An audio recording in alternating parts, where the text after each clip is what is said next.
औज़ुबिल्लाहि मिनश्शैतानिर्रजीम बिस्मिल्लाहिर्रहमानिर्रहीम रब्बिश्रह ली सदरी वयस्सिर ली अमरी वहलुल उक़दतम मिन लिसानी यफ़क़हू क़ौली रब्बि ज़िदनी इल्मा रब्बि यस्सिर वला तुअस्सिर वतम्मिम बिल खैर। ये आप अपने सामने अब एक नई, ये सब तो आप जानते ही हैं, ये सारे के सारे अरबी के अक्षर हैं, लेटर्स हैं। बस यहाँ पे ये बताना चाहती हूँ कि इनके जो जो भी अब जितने भी अरबी के जो अक्षर होते हैं, लेटर्स होते हैं, उनके मखरज, मखरज का मतलब होता है कि वो जहाँ से कहते हैं ना, ये मफल पैटर्न पे है। देखिए मखरज, मीम के ऊपर फतह, खा के ऊपर सुकून, रा के ऊपर फतह और जीम का आखिरी अक्षर जीम, ऐसे ही जैसे मफल पैटर्न होता है। मीम के ऊपर फतह है ना, दूसरे अक्षर के ऊपर सुकून जैसे खा है, तीसरे अक्षर के ऊपर फतह यानी कि ज़बर जैसे कि रा के ऊपर है, और आखिरी अक्षर लाम जैसे कि जीम है। यानी कि मखरज जो है मफल पैटर्न पे है। और इस पैटर्न पे आने वाले शब्दों को हमने पढ़ा था मफ़अल, मफ़िल, कि वो जगह या वो समय जहाँ पे काम होता हो, है ना। तो यहाँ पे हम ये कह सकते हैं कि मखरज वो जगह होती है जहाँ से इनकी आवाज़ें निकलती हैं, जहाँ से हम इनको प्रोनाउंस करते हैं। प्रोनाउंसिएशन इनका कहाँ से निकलता है, मुंह के, हलक के, ज़बान के, किस तरह के कॉम्बिनेशन से, किस तरह के तालमेल से इन हरफों की, इन लफ्ज़ों की, इन अक्षर की आवाज़ आती है। ठीक है ना। तो वो कहते हैं मफल, मफल पैटर्न पे है जहाँ से ये निकलते हैं ये शब्द, उसे कहते हैं मखरज। जैसे कि हम अलिफ, अलिफ का तो सिंपल अपना होंठ और ज़बान का है, ब होंठों का है, ता जो है तालू से ज़बान जा रही है, चिपक रही है, सा जो है दांतों के बीच को छोटा करके उसमें से ज़बान को हवा हवा निकाल के। तो ये उच्चारण, कहाँ से हम उच्चारण कर रहे हैं, इनको कहाँ से हम आवाज़ निकाल रहे हैं, मखरज उसे कहते हैं। जीम, जीम में भी हमने होंठों को थोड़ा सा दबाया और दांत के और ज़बान के उसको पैलेट से हमने तालू के ऊपर से नहीं जीम को निकाला। और हा की आवाज़ देखिए बिल्कुल गले से निकल रही है, खा की भी बिल्कुल गले से इसका मखरज है ना। दाल, जाल, दाल और जाल में अपना टंग, ज़बान का और तालू का कोऑर्डिनेशन है। र ज़ में हल्की हल्की आवाज़ आ रही है। सीन जो है दांतों के बीच से ज़बान को निकालते हैं, सीन, शीन बड़ा थोड़ी मोटा करके होंठों को और ज़बान और दांतों का। तो आप ये जानते हैं कि इन सब का अलग अलग होता है। यहाँ पे जो मैं आपको जो मेन बात बताना चाह रही हूँ, जो मुख्य चीज़ मैं आपको बताना चाह रही हूँ, उसे वो है हर्फ इल्ला, यानी कि कमज़ोर अक्षर, यानी कि इंग्लिश में बोले तो वॉवल्स। वॉवल्स कौन कौन से हैं अरबी में? देखिए अलिफ है, वाव है, या है।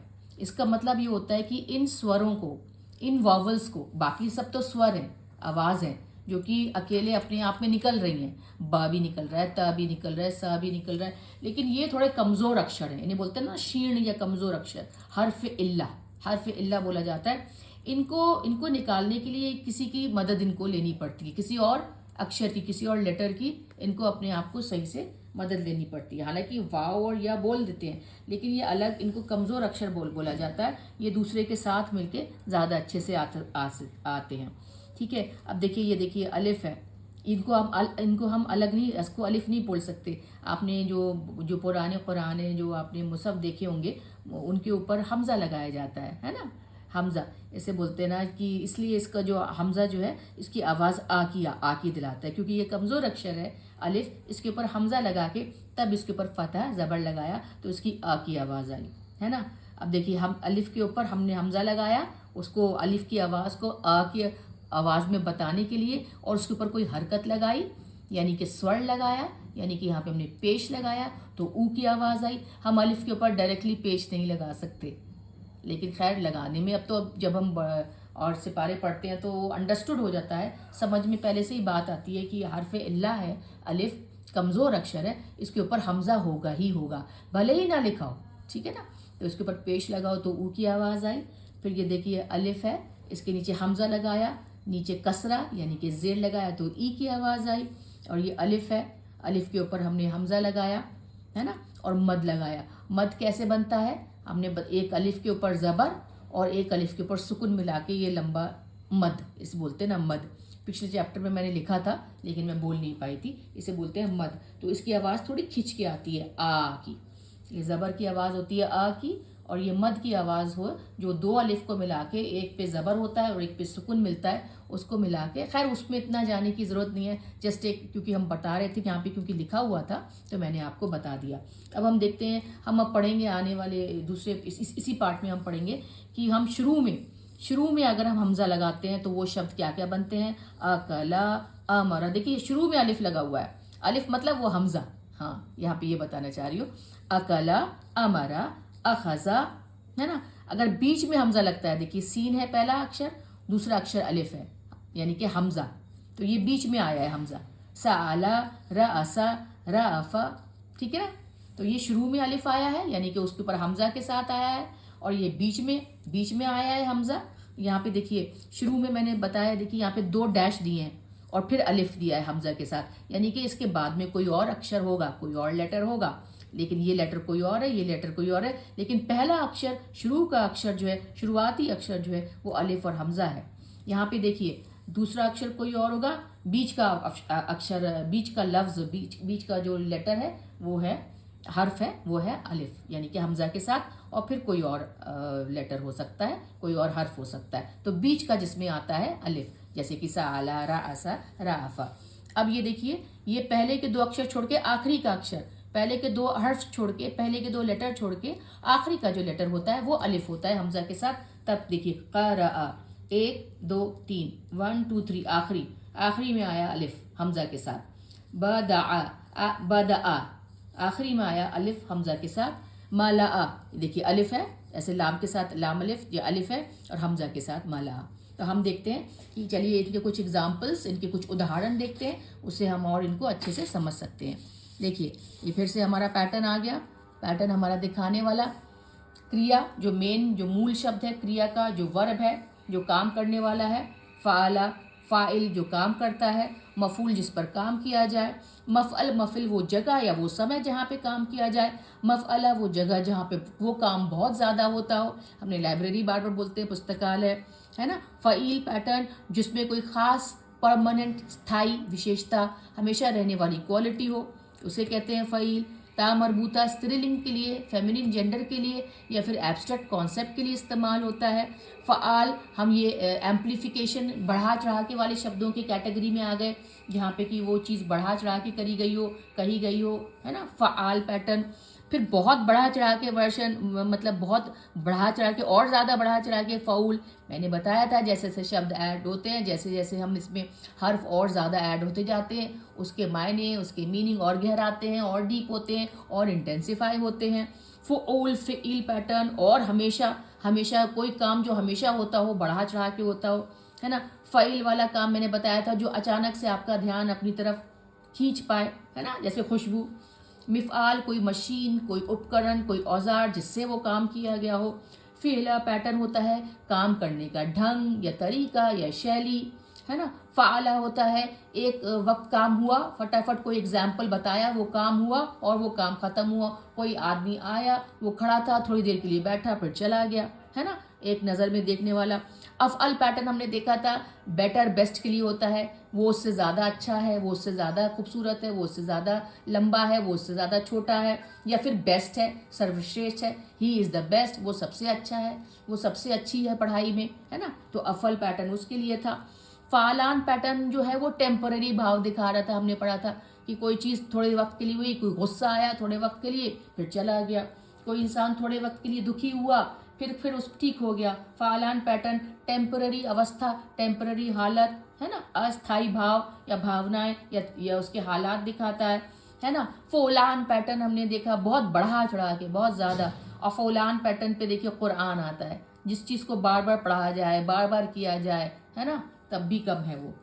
और अब हमने कल पिछले पार्ट में, पिछले चैप्टर में हमने शुरुआत करी थी किसी चीज़ को छोटा करके दिखाने की पैटर्न, वो हमने फ़ुआइल पैटर्न पे था, बच्चा या बच्चे का भी, है ना, छोटी बिल्ली का बच्चा, इस तरीके से हमने छोटा करके दिखाना। तो बेसिकली ये सब पैटर्न है, अगर आप देखें इनको धीरे धीरे में, कोई मकसद नहीं है किसी को भी रटना, किसी को याद करना, हाँ अभ्यास करना, प्रैक्टिस करना मकसद है। जैसे जैसे हम कोई भाषा होती है उसको प्रैक्टिस करेंगे, लैंग्वेज को प्रैक्टिस करते जाएंगे, हमें और वो चीज़ समझ में आती जाएगी। तो कोई भी चीज़ रटने की नहीं है, समझने की है। और पैटर्न्स अगर आप समझ लीजिए, मैं बार बार बोल रही हूँ, हम धीरे धीरे पैटर्न्स आगे बढ़ा रहे हैं, बहुत कुछ समझ, और बहुत ही बेसिक से, बहुत ही जिसे कहते हैं ना कि नर्सरी केजी वाले लेवल से स्टार्ट किया है, तो उस तरीके से शुरुआत करते हैं। चलिए हम वो लफ्ज़ पढ़ रहे थे जिनके शुरुआत में अलिफ आया है, वो है अकला, यानी कि फ़ाला पैटर्न पे उसने खाया, पास्ट टेंस में भूतकाल की बात कर रहे हैं। ये सारे क्रिया शब्द यानी कि वर्ब्स हैं जो कि हम पास्ट टेंस में पढ़ रहे हैं। अकला उसने खाया, आकिल खाने वाला, है ना। माकूल जिसे जिसे खाया जा सके, एडिबल जिसे कहते हैं ना, खाने लायक हो, ठीक है ना। फिर देखिए मैंने आपको बताया था अभी मद्दा, मद्दा के बारे में बीच में जरा सा यहाँ बता दिया कि अलिफ के ऊपर जो ज़बर हो और दूसरे अलिफ पे अगर सुकून हो तो दोनों को मिला के मद यानी कि आ की आवाज़ आती है, मद्दा की, मद्दा, ठीक है ना। अच्छा तो हमने कहा माकूल, माकूल जिसे खाया जा सके। अक्काल, अक्काल देखिए फ़आल पैटर्न पे, अक्काल किसे कहते हैं, बहुत खाने वाला हो, जो बढ़ा चढ़ा के खाना, मतलब किसे कहते हैं खाने वाले, खाने का शौकीन। अकूल, अकूल और ज़्यादा बार बार करने वाला वो काम, जिसे कहते हैं ना बहुत खाने का बहुत लालची, जिसे जिसे चटोरा, गोरमेट, जिसे खाने का बहुत शौक हो, बार बार, ये नहीं कि भूख की वजह से, वैसे ही खाने का शौक हो। तो देखा कि किस किस तरीके से पैटर्न और अलिफ और का और ला काला खाने वाला जो शब्द है किस तरीके से वो धीरे धीरे बढ़ता चला गया। अगला शब्द देखिए अमारा, अमारा मतलब उसने हुक्म दिया, पास्ट टेंस में, भूतकाल में। आमिर, आमिर वो होता है जो हुक्म देने वाला होता है ना, कमांडर बोलते हैं।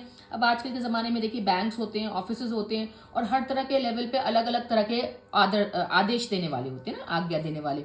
सबसे पहले तो देखिए नीचे से आपके क्लर्क से शुरू होता है, फिर और एक सेकंड लेवल पे जाता है, तो सबके अलग अलग नाम होते हैं। तो एक तरह से और ऊपर जाके बैंक मैनेजर होता है, उनके ऊपर भी कुछ होते होंगे। तो आमिर होते हैं कमांड करने वाला, कोई आदेश देने वाला, वो किसी भी लेवल पे, किसी भी हायरार्की में, किसी भी पोस्ट पे हो सकता है, ठीक है ना, आज के ज़माने में। मामूर, मामूर किसे कहते हैं, मामूर वो कहते हैं जिसको ऑर्डर दिया जाए, जिससे काम करवाया जाए, जिस पर आज्ञा की जाए, हुक्म दिया जाए, जिसको सेवक होता है, सर्वेंट होता है, मेड्स होती हैं, मामूर, ठीक है ना। अमीर, अमीर देखिए अब आमिर भी है जो कार्य करता हो फाइल पैटर्न पे, जो कि हुक्म देता हो।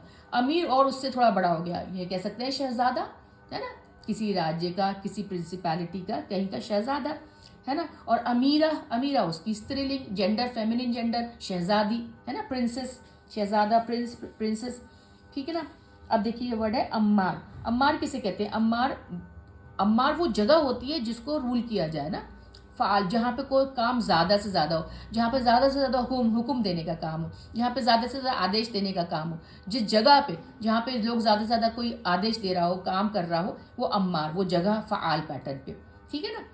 अब अगला वर्ड देखिए जहाँ पे बीच में अलिफ आया है हमजा के साथ, साआला, है ना, साआला मतलब सवाल करना, उसने पूछा, सवाल किया, साइल पूछने वाला, सवाल करने वाला, ठीक है ना।